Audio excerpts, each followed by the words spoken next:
I swear, I had never seen a wedding go so wrong in my life. One moment, we were dancing and singing. The next, the bride was crying, the groom was running, and a goat was standing in the middle of the village square, chewing on the wedding decorations. Let me tell you how it all happened. My name is Kofi, and I live in a small village by the river. Life here is simple and happy. We wake up to the sound of roosters, spend our days fishing, farming, or trading at the market, and in the evenings, we sit around the big baobab tree, telling stories. But the best days in our village are wedding days.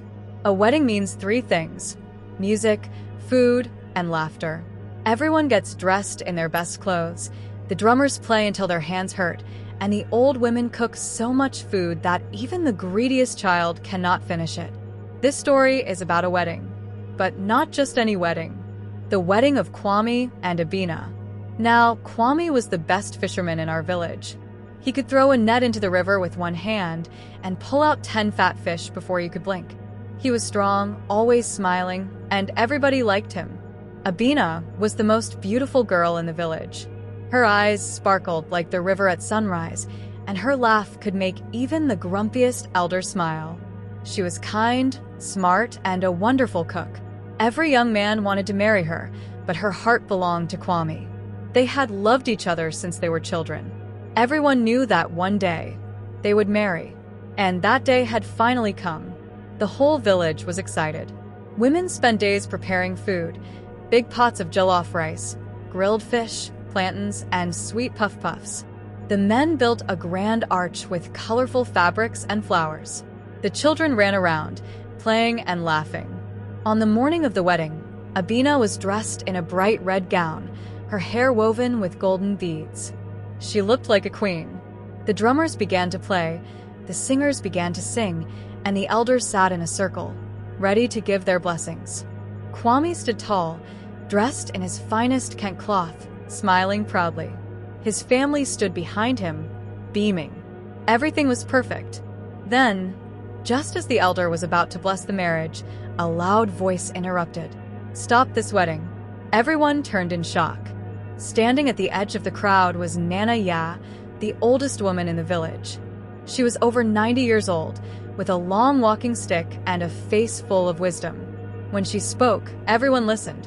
A hush fell over the crowd. "I know a secret about this man," she declared, pointing her wrinkled finger at Kwame. Gasps filled the air. Abena's hands trembled. The drummer stopped playing. Even the birds in the trees went silent. The village chief stepped forward. "Nana Ya, what secret?" Nana Ya took a deep breath and said, "Kwame is already married. Now, in our village, a man can have more than one wife, but he must first tell the first wife before marrying another." And no one had ever heard of Kwame having a wife. Abena's eyes filled with tears. "Is this true?" she whispered. Kwame's mouth opened and closed like a fish gasping for air. "And no, that's not true," the crowd murmured. People looked at Kwame with suspicion. Nana Ya banged her stick on the ground. "Liar! Everyone follow me." And just like that, the wedding guests, dressed in their finest clothes, left the wedding and followed Nana Ya, leaving Kwame and Abena standing there in shock. We walked through the village, past the market, past the baobab tree, all the way to the edge of the village, where Nana Ya's hut stood. She pointed to a small wooden pen outside. Inside the pen was a goat. That, Nana Ya said, is Kwame's first wife. There was silence. Then someone coughed. Then someone snorted. Then, all at once, the entire village burst into laughter. Children rolled on the ground, laughing so hard they cried. Women covered their mouths, giggling. The men slapped their knees, shaking their heads. Even the village chief, who was supposed to be serious, wiped a tear from his eye. Abena frowned. "A goat?" "Yes," Nana Ya said proudly. "Last year, Kwame lost a bet to me, and he had no money. So, he promised to marry my goat as payment." Kwame groaned. "Nana Ya, you know I was joking. A promise is a promise," she said firmly. "You married my goat. So, this wedding cannot happen." Kwame turned to the village chief. "Please, elder, do something." The chief stroked his beard, trying to stop himself from laughing. It is true, Kwame. A promise must be honored. Abena crossed her arms. Then what do we do? Am I supposed to be the second wife to a goat? More laughter. Finally, after much discussion, the elders decided. Kwame must officially divorce the goat before he could marry Abena. So, right there, in front of the entire village, Kwame stood before the goat and said, I, Kwame, release you, goat, from our marriage. You are free. The goat stared at him. Then, without a single care, it walked away and started chewing on someone's wedding dress. The whole village roared with laughter again. Even Abena, who had been upset, started laughing so hard that tears rolled down her cheeks. With that, the drum started again, the food was served, and the wedding continued. Kwame and Abena finally got married, and it was the happiest wedding we had ever seen. But from that day on, no one ever let Kwame forget that his first wife was a goat. After the wedding, the village could not stop talking about Kwame and his first wife. Every time someone saw him, they would say, How is your ex-wife doing? Or did the divorce papers go through? Even the children made up a song about it. Kwame had a wife so fine, but before Abena, he took a sign. Not a woman, not a queen. A little goat was first, we've seen. The song spread so fast that even the traders in the market were singing it. Kwame tried to ignore it, but it was impossible. Even when he went fishing, the other men would tease him. One day, he caught a big fish, and his friend Kwaka laughed. This fish is almost as big as your first wife. Another time, when he went to buy food at the market, the seller asked, Do you want extra greens? Maybe your ex-wife would like some. Even the elders joined in. One day, Kwame tried to ask for advice from the village chief about his fishing nets, and the chief stroked his beard and said, If your first wife were still around, she could have chewed the knots loose for you. Abena, however, enjoyed the jokes. She would laugh until she cried, and every time someone made a joke about the goat, she would say, At least I know he's loyal, even to a goat. Everything was fine until one afternoon, the goat returned.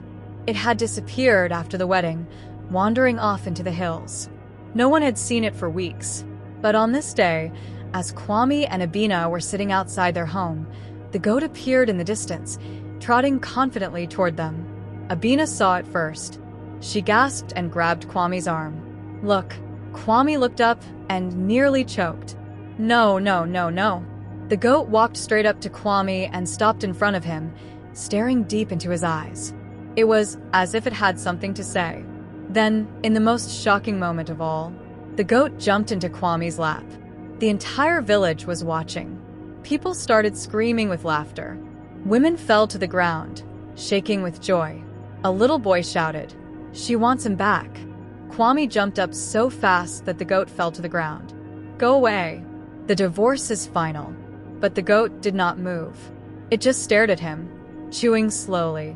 Abena wiped tears from her eyes, laughing so hard she could barely breathe. I think she still loves you, my dear husband. Now, the joke had reached a new level. People said the goat had come back for Kwame, and some even started calling it Madam Goat. Kwame knew he had to do something.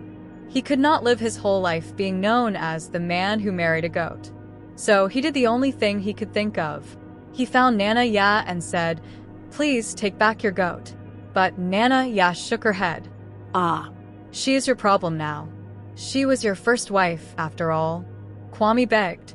He even offered Nana Ya 2 baskets of fresh fish. Finally, Nana Ya agreed. She took the goat, tied it to a tree, and whispered something in its ear. The next morning, the goat was gone. Some say it ran away into the forest. Others say Nana Ya sold it to a traveler from another village. But one thing was certain, Kwame was finally free. From that day on, the jokes became softer. People still laughed about it, but they no longer called him Goat Husband. And as for Kwame and Abena, they lived happily ever after. But sometimes on quiet nights, Abena would turn to Kwame and whisper, I hope your first wife is doing well. And every single time, Kwame would groan, cover his face, and say, "I will never live this down.